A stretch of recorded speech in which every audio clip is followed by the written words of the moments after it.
बहुत बहुत स्वागत है हिमा जी आपका। और उम्मीदें तो बहुत ज़्यादा थी आपकी, लेकिन उम्मीद से बहुत जल्दी घर से बाहर आ गई हैं आप। तो अपने एविक्शन पर क्या कहना चाहेंगी? देखिए कहते हैं कि जो अगर मन जैसा हो जाए तो अच्छा है और अगर नहीं हो तो और भी अच्छा है। तो ऐसा भी हो सकता है कि मैं ये जो इतना जल्दी आ गई हूँ, उसके पीछे भी कुछ और बहुत अच्छा हो जाए। अब जैसे ये आप बोलें कि हेमा जी ये तो हम एक्सपेक्ट नहीं कर रहे थे कि आप बाहर आ जाएँ, लेकिन और भी कुछ ऐसा हो जाए जो भी आप बोलें कि हेमा जी ये भी एक्सपेक्ट नहीं किया था कि इतना बड़ा कुछ हो जाए। सो वी नेवर नो, ये लाइफ़ है। मैं बोलती हूँ कि मैं चाहती थी बिग बॉस में जाना, लेकिन मैं बिग बॉस 18 की कंटेस्टेंट बनी हूँ। मेरे लिए ये भी बहुत बड़ी बात है, क्योंकि बिना किसी सपोर्ट के एक नॉर्मल लाइफ जीने वाली लड़की हेमा, जिसके ना आगे है ना कोई पीछे है, मतलब बच्चे हैं, बट फाइनेंशियली बहुत ज़्यादा अच्छा नहीं है सेटअप। नॉर्मली सुबह शाम वही नॉर्मल रोटी खाने वाली लड़की अचानक से बिग बॉस के कंटेस्टेंट बन जाती है, कंट्रोवर्सी होने के बावजूद। 1 साल के अंदर वो अपने ऊपर इतना मेहनत करती है, ज़मीन से जुड़ के मेहनत करती है। कोई फ़िल्म भी उसने नहीं किया, कोई टीवी सीरियल भी उसने नहीं किया। बस ज़मीन पे जाके जो लोग ज़मीन पे बैठे उनके साथ बैठ के बातें की और जनता बनी, और देखिए मैं बिग बॉस में पहुंच गई।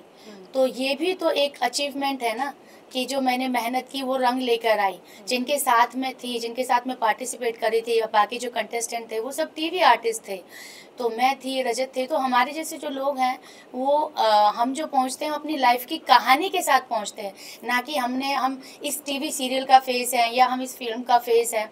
तो मुझे ऐसा लगता है कि मैं अगर आज बिग बॉस में पहुंची हूँ तो ओनली बिकॉज ऑफ मेरी लाइफ की कहानी के ऊपर, कि इसकी लाइफ की कहानी इतनी इंटरेस्टिंग है।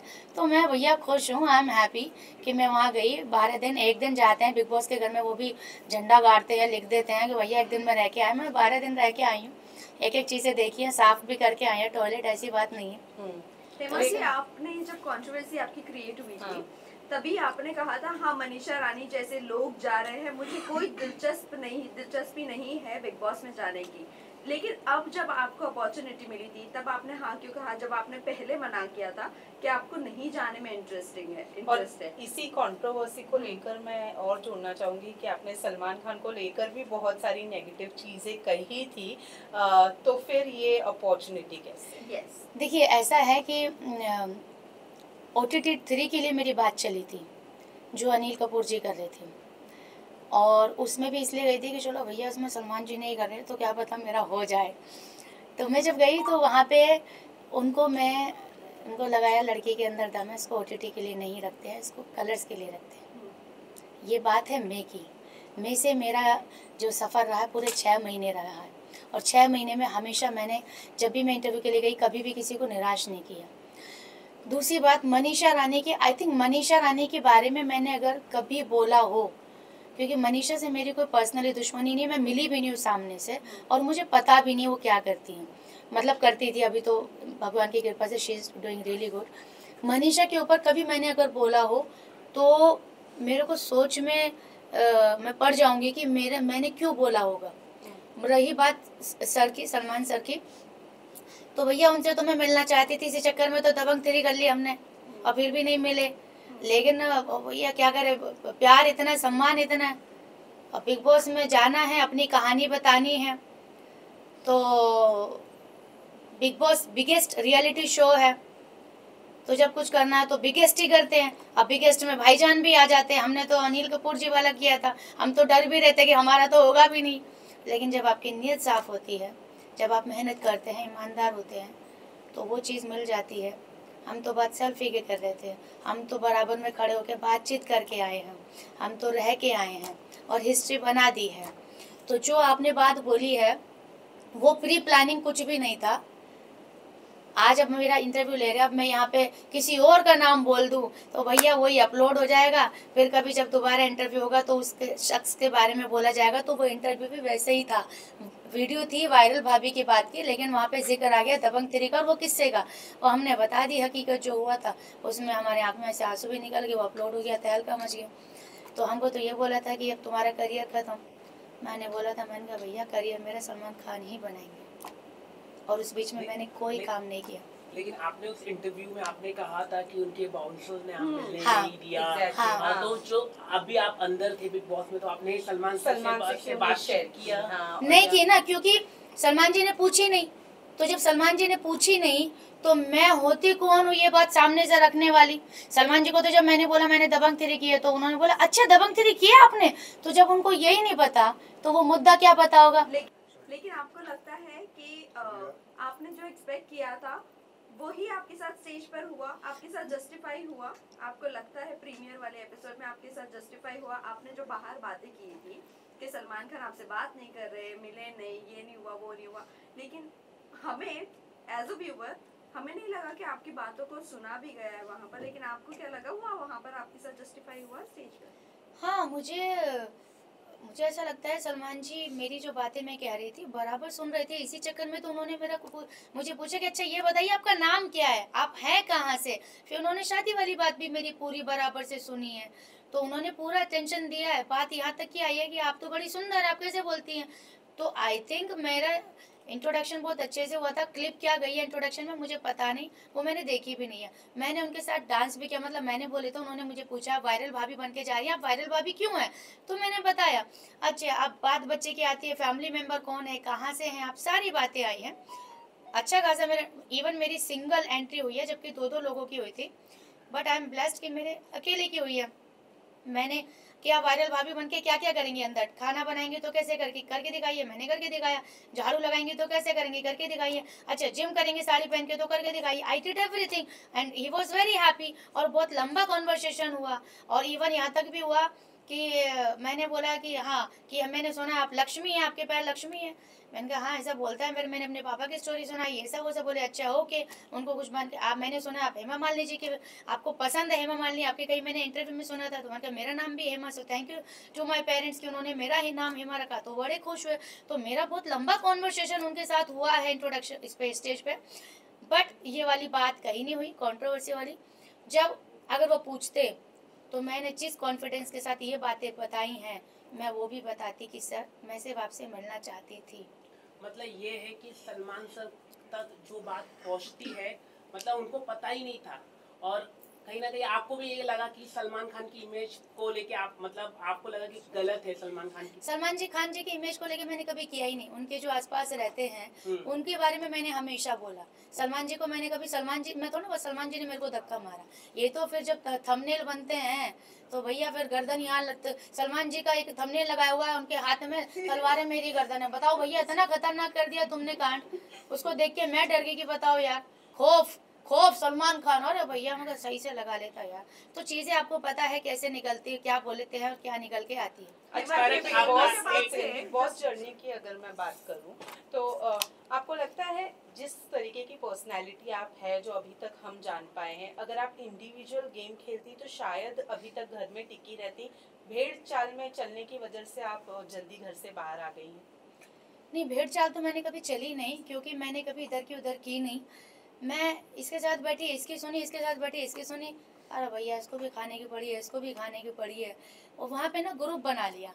चूँकि मैं अपनी इंडिविजुअल लाइफ बाहर से खुद जीती हूँ, ना मायका है ना ससुराल में, अपना डिसीजन खुद लेती हूँ, अपनी लाइफ खुद चलाती हूँ। तो मैं मेरा वही है कि जो मेरे को सही लगा मैं इसके पास जाके बैठी। वहाँ पे क्या हो रहा है, ग्रुप चल रहा है। अब किसको नॉमिनेशन डालना है, यार इसका ये ठीक नहीं है, तो अगर तुम ये आपके साथ है तो आपका झगड़ा होगा तो ये साथ में आएंगे। तो भैया जब यहाँ तुम्हारे ग्रुप चल रहे हैं, मेरा तो झगड़ा किसी से नहीं है, तो मैं फटे में टांग क्यों अड़ाऊं। जब मेरी बात आई, जब मैंने सोचा कि इनकी तो ईगो ही खत्म नहीं हो रही है, राशन ही नहीं मिल रहा है, ये कोना पकड़ के सॉरी बोल रहा है, वो बोल रहा है मेरी ईगो खत्म नहीं हो रही, जब मेरा पारा फूटा, अरे भैया तुम लोगों ने कमाल कर दिया। खाना खाना खाना खाना, उसको राशन क्या मिला, उसको लगा मैंने संसार जीत लिया। मुझे भी खाना मिला था, मेरे भी अंदर भी लालच आया था, लेकिन बाद में वो खत्म हो गया अगले दिन ही कि भैया आप जेल से बाहर निकालो, राशन पकड़ो, मुझे जेल से बाहर निकालो। बट आई थिंक अविनाश ने वो कैरेक्टर बहुत सीरियसली ले लिया। मैं बाहर लोगों को खाना बांटती हूँ, और जब मैंने एक ही दिन, जब मुझे लगा मेरे अंदर पावर आ गई है, अब मैंने एक दिन खाना कंट्रोल किया, तो मैंने देखा यार भूखे मर रहे हैं वो तो आपस में, अरे यार आज खाना कम मिला। मैंने कहा भैया मैं खाना कम नहीं दे सकती, यार खाना लो, बिग बॉस ने खाना खिलाने के लिए ही भेजा है। अगर मैं आप लोगों का बिग बॉस को खाना दिया हुआ आप लोगों को नहीं दूंगी तो ये गलत बात होगी। गेम अपनी जगह, खाना अपनी जगह।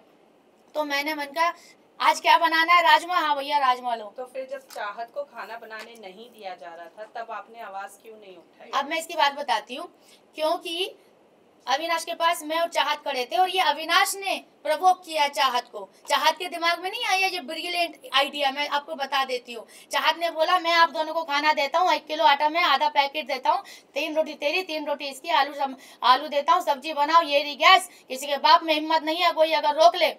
तो मैंने कहा भैया अभी तो मेरा चल रहा, बाद में सोचूंगी, लेकिन चाहत ने ले ली वो बात सीरियसली। चाहत ने जाके कर दिया कांड। तो जब चाहत कर रही थी और जब ये मुझे पता है कि ये सेम लाइन मेरे सामने भी बोली गई है, तो मैं तो यही सोचूंगी ना कि भैया एक्टिंग हो रही है, क्योंकि अगर इसका खुद का होना आइडिया होता तो शायद मेरा आउटपुट निकल के आता। लेकिन आपको ये कितना वैलिड लगता है कि किसी के लिए भी खाना नहीं बनाना चाहिए? बिग बॉस ने अभी तक के चूल्हा किसी का और बंद जिस नहीं तरीके किया, से आप लोगों ने और सिर्फ चाहत को राशन की वजह से पकड़ा सब था। लोग चूल्हा बंद करवा रहे हैं, सबका खाना बंद करवा रहे हैं, बट सामने वाला लोगों को दे रहा है खाना, एक ही लोगों को, भले ही उसके फेवरेटिज्म को दे रहा है वो, लेकिन वो दे रहा है। लेकिन वो कौन होते हैं बोलने वाले कि चूल्हा नहीं जलेगा? और किसी लड़की के होके लिए। लड़की के साथ जो बिहेव किया गया है वहाँ हाँ। लगता है कि और चुम जस्टिफाइड जो था। बोलती है कि वो अनसेफ फील करती है अविनाश के साथ, लेकिन जो चुम ने एग्रेशन उसके साथ दिखाया चाहत के साथ, आपको कहाँ तक कि वो सही लगा कि वो चुम सही थी अपनी जगह पर? यहाँ पे जो है ना टाइम कोड की पावर मिली थी कि वो जो बोलेंगे we have to follow that rule, ठीक है। तो उसमें हम 17 लोगों ने, जितने भी लोग थे 16 लोगों ने साथ में ये डिसीजन लिया था कि ठीक है अब खाना जब बनेगा जब सीधा 18 लोगों का बनेगा, उससे पहले नहीं बनेगा। लेकिन ये टाइम गॉड का डिसीजन नहीं था, टाइम गॉड को लोगों ने मैनिपुलेट किया था। अगर आपने देखा होगा तो लोगों ने बोला था, कंटेस्टेंट ने बोला था कि लेकिन खाना लेकिन नहीं लेकिन बनेगा। लेकिन बात तो हुई थी ना, चाहे मैनिपुलेट से हुई हो, चाहे दिमाग से हुई, चाहे दिल से हुई हो, बात तो हाथों गर्दन तो हिली थी ना कि हाँ भैया यही डिसीजन है। उसके बाद चाहत ने ये स्टेप लिया, कोई प्रॉब्लम नहीं है, लेकिन जो अगर आपने 10 लोगों के बीच में एक बात कही है और आप उनके अपोजिट जा रहे हो, अगेंस्ट जा रहे हो, तो first you have to at least inform them कि देखो भैया ऐसा मेरा हो गया तुम लोगों के साथ, अब मैं ये रास्ता पकड़ रही हूँ, तुम लोगों को कोई प्रॉब्लम तो नहीं है ना। उसने क्या किया, उसने बताया नहीं, वो सडनली वो चालू हो गई। अब मुझे पता था कि ये जो कर रही है ये सेम लाइन अविनाश ने बोली है, तो ये अविनाश से इंस्पायर्ड हुई है। अभी क्या हुआ, अभी तक तो पहले अविनाश दुश्मन था इसका, क्योंकि चाहत पांडे ने ये किया वो किया, लेकिन जब से अविनाश अंदर गया भैया इनकी दोस्ती ज्यादा ही गहरी हो गई, मुझे समझ नहीं आया। तो ये भी क्या मसला है समझ नहीं आया मुझे, चलो वो भी ठीक है। तो तुम जो ये आइडिया कर रहे हो ये तुम्हारा खुद का क्रिएट किया होता तो मैं थी जो सिर्फ मुझे पता है कि ये मुझे भी बोली गई थी, लेकिन मैंने नहीं किया क्योंकि मैं को इतनी नहीं थी। और मैं सबसे ज्यादा तो उसी ने सुबह खाना खाया था, खिचड़ी भी खाई थी, वो शिल्पा जी भी खिचड़ी खा ली थी, एप्पल भी खा लिया था, चलो फिर भी भूख लग गई, कुछ लोगों को लग जाता है, वो टेंशन नहीं है। लेकिन वो बोल देती देखिए ऐसा है सर, जो भी अपना आरफिन जी, अब मैं ये अपना रविनाश से खाना ले रही हूँ, मैं बना रही हूँ, आई होप इसमें से किसी को प्रॉब्लम नहीं होनी चाहिए, क्योंकि ये बिग बॉस का घर है, इंडिविजुअल राइट है गैस खाना बनाने का, चूल्हा ऑन करने का। तो जो बातें चिल्ला चिल्ला के बोली गई और जो वो आ कर रही थी, मैं आपको बता देती हूँ उसमें चोट चाहत को नहीं लगी थी, चुम को लगी थी, ठीक है। तो वो तो थोड़ा आवाज़ ज़्यादा हो रहा था। अब पता नहीं भैया वो ड्रामा था कि सच था, लेकिन मैं बस उसको ये देख रही थी कि भैया ये लाइन मुझे, अभी तो साथ में दोनों खड़े थे, इसने मान ली, मैंने मानी नहीं, ये फ़र्क है बस। अगर मैं ये मान लेती तो ये मेरा मुंह देख रही होती और ये मेरे हाथ में होते। आपकी अच्छाई आपको लेकर डूबी? कहाँ डूबी बताइए, क्या डूबा मेरा? आप जेल में रहे 1 हफ्ते, तो जेल में रही तो मेरा इमोशनल आया ना बाहर। लेकिन जेल में जेल आपको में लोगों ने रहकर आप सबसे ज्यादा- ज्यादा पसंद किया, हाँ, बाहर आने के बाद आप चुप हो गई। अब मैं आपको बताती हूँ कि जितने लोग उतनी अलग अलग बातें। अभी इन्होंने बोला आपकी अच्छाई आपको जेल में ले डूबी, अभी इधर से बोली अरे प्यार से बात कर रही हूँ, ये तो मैं जो है ना आपकी बात का जवाब दे रही हूँ, मुस्कुराते ऐसी कोई बात नहीं टेंशन वाली। अब इधर से आ रहा है कि जब आप जेल में थी तो ज्यादा बढ़िया था, अच्छा तो जेल में रह लेती, ये बात आ रही है मेरे अंदर। तो ये जो है ना, जब ये वाले वीक में तो मैंने अपनी बलि वापस से चढ़ाने के लिए तैयार भी हो गई थी। जब राशन की बात थी अविनाश के चक्कर में, मैंने कहा गोड टाइम को बोला, टाइम गोड को मैंने कहा मैं चली जाती हूँ, पर मेरे को लिखित में दे दो कि मेरे को इस बार जल्दी निकाल लेना गारंटी के साथ। बग्गा को मैंने शामिल कर लिया, मैंने कहा बग्गा हम चले जाते हैं। बग्गा बोला नहीं यार फिर तू रोती है जेल में, फिर मुझे बुरा लगता है। मैंने कहा भैया अगर अविनाश चला गया ना तो माँ कसम राशन के चक्कर में हमें राशन ही नहीं मिलेगा। और वही बात हुई जो मैंने सारा को बोला, मैंने कहा अविनाश नहीं जाना चाहिए, देखना एक आटे के दिक्कत हो जाएगी। तो ये बात हुई थी। विवेन भाई ने भी मेरे को पूछा जी आप जेल में जाना चाहती हूँ? मैंने कहा भैया जाना तो चाहती हूँ, पर बिग बॉस से इस बार पहले आदेश करा लेना, बहुत लंबा टाइम लेते हैं भाई वो। लेकिन ये जो आप बोल रहे हो बाहर आने के बाद, मैं 2 दिन से 2 दिन मैंने थोड़ा सा लोगों को समझने की कोशिश की, क्योंकि जेल में थी तो वो लोग मेरे पास आते थे, मैं बाहर नहीं आती थी। तो 2 दिन मैंने थोड़ा समझा, पूरा घर समझा। और वो जो मैं यहाँ पे जो ब्रेक डाउन हो गया था मेरा जेल के अंदर, लास्ट जिस दिन मैं निकली, मैं उस दिन बहुत लिटरली हो गई थी। तो उससे भी थोड़ा सा मैं बाहर आई कि यार मैं पर्सनल बाहर से मैं ऐसी आई थी जूझते हुए, यहाँ पे भी मेरे साथ हो गई, ये क्या समझ नहीं आया। 2 दिन मैंने लिए, लेकिन उसके बाद आई बिकेम नॉर्मल। लेकिन शायद मुझे ऐसा है कि कुछ चीज़ें शायद नहीं दिखाई गई हैं, मुझे ऐसा मन में है। आपको लगता है आपकी जगह, आपको कौन लगता है कि आपकी जगह निकलना चाहिए था? अरे आने के बाद आप किसे सपोर्ट करेंगे? मैं सपोर्ट मैं अपने आप को ही करूँगी। डिस्टेंस में से ओके, जो देखिए जो बोल निकलना चाहिए था? देखिए सीधी सी बात है, इस सब का जवाब जो है ना आप दोनों के, आप सबके पास है कि भैया हेमा जी तो फिर भी कुछ कर रही थी, जो नहीं कर रहे थे वो घर के अंदर क्यों हैं, और हेमा जी इतना सब कुछ कर रही थी तो हेमा जी घर के बाहर क्यों है। तो मुस्कान और बग्गा जी, सीधा सीधा घर वालों का फैसला था कि अगर कोई घर से जाएगा तो या तो मुस्कान जाएगी, बग्गा जी जाएंगे। हेमा तो जाना डिजर्व ही नहीं करती हैं, क्योंकि सबके साथ मेरा जो बॉन्डिंग था, कोई मुझे ना नॉमिनेट करता था, ना कोई मुझे टारगेट करता था। और वो इसलिए नहीं कि मैं गुड बुक्स में थी, वो इसलिए क्योंकि मैं इक्वल थी। मैंने कोई पार्शलिटी नहीं की, मैंने किसी के पास जाके वो ऐसे ऐसे कर रहा है, वो ऐसे ऐसे कर रहा नहीं। मैं यहाँ बैठी तो इसकी, यहाँ बैठी तो इसकी, because I was so real. One last question. सारा ने कहा कि सलमान को टारगेट कर रहे हैं, जो वीकेंड के बारे में जब सब सर समझा रहे थे लगातार कि कोच कोई अच्छी सोच रखनी चाहिए, उनको समझना चाहिए। आप वो कैसे देख रहे हो? वो समझ ही नहीं पा रहे थे, एट द एंड में वो समझ पाए, लेकिन सारा बोल रहे थे टारगेट कर रहे नहीं, actually सलमान सर का सिर्फ ये था कि भैया मुझे सीधा सीधा बताओ कि आपका काम कैसा है, आपका ये जो प्रोसेस है ये कैसे समझ, पब्लिक जो आम जनता बैठी है जिनके पास कम दिमाग है, इंक्लूडिंग मी ऑल्सो, ठीक है, तो उनको कैसे समझ में आए कि आरफिन का ये काम है, ये प्रोफेशन है। सीधे सीधे 4 लाइनों में समझाओ, लेकिन वो समझाना इतना ज्यादा हो गया कि भैया जो थोड़ा बहुत समझते थे हम वो भी भूल गए। सबसे ज्यादा मैनिपुलेटिव लगते हैं आपको अरफिन और रजत? हाँ सही बात है, क्योंकि जैसे उनको दिखता है ना कमजोर लग रहा है, रो रहा है, अरे तू रो नहीं सकता, तू वीक नहीं है, तू बहुत स्ट्रॉन्ग है, तो ये बिल्कुल no no no you can't do this, you can't do this. हमें लगता है भैया कितना अच्छा आदमी, मेरे को भी लगा है ऐसे मेरा बहुत सपोर्ट किया उन्होंने। और रजत का क्या, और रजत का भैया चौड़े में आ जाओ, तसल्ली कर लो, पाड़ लो, उखाड़ लो, उसका वही खत्म नहीं होता भैया। आप टेलीविजन शो करना पसंद करेंगे? टेलीविजन शो करना पसंद करेंगे आप आने वाले दिनों में, अगर आपको मौका मिलता है? कलर्स के द्वारा कुछ शोज आपको ऑफर किए जाते हैं? मतलब आप बात भी ऐसी पूछ रहे हो कि मतलब जिसका कोई हाँ बोलने के अलावा सवाल ही नहीं है, कोई दूसरा आंसर ही नहीं है, और इतने कुछ नहीं बोल रहे भैया। आप ही बोलो, लंबी चौड़ी लिस्ट आपके पास ही है। हमारा कसम बिग बॉस हाउस में जाना वापस पसंद करेंगी? लगता है बिग बॉस में जाने मिलेगा आपको? अगर आपको मौका मिले वाइल्ड कार्ड कंटेस्टेंट बन के जाएंगे आप? देखो ऐसा है कि मेरी जनता है बहुत नाराज, और कोई भी ये एक्सेप्ट नहीं कर रहा है कि हेमा बाहर आना डिजर्व करती है, वो भी first contestant. Subscribe to Midday India.